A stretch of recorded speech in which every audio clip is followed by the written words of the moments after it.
Hello, I did my experiment on self-fulfilling prophecy. It demonstrates the way one behaves towards someone will influence the other person's behavior. One of the famous experiments was done by Robert Rosenthal and Lior Jacobson. Random students from 18 different classes were selected to be considered intelligent and blooming. The teacher's expectations from these students influenced them to do better on their IQ. Another one was done by Schrank, where they categorized students into high learning potential or low learning potential. The high potential students performed better even though they were nothing more special than the other students. Another experiment by Brophy examined the negative expectations, which resulted in lower performance.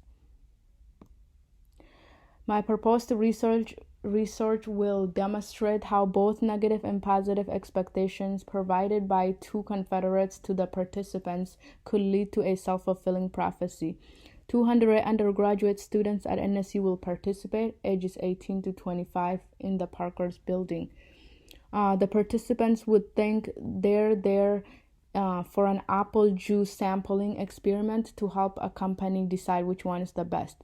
The independent variable is confederates either telling the participant something negative about the experimenter or something positive.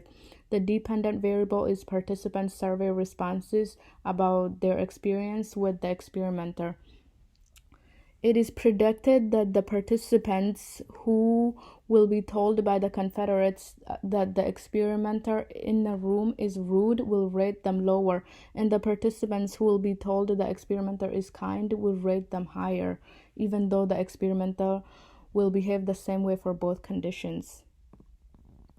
Only one participant could enter the room at a time, directed by a lab assistant. Before the individual enters the room, two confederates will either tell the participant something negative or positive about the experimenter. So 50% of the participants are in the negative condition and 50% in the positive. A survey will be used to evaluate each student's thoughts toward the third confederate, who is the experimenter.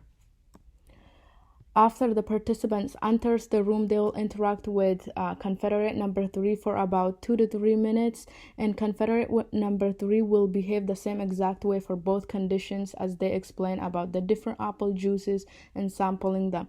At the end of their interaction, the participant will be asked to fill out a quick survey, which is going to be about the experimenter, like how helpful was the experimenter, how friendly was the experimenter. And based on the hypothesis, they are going to respond differently based on what they were told by the two confederates. And then after that, they will be debriefed, and that's it. Thank you.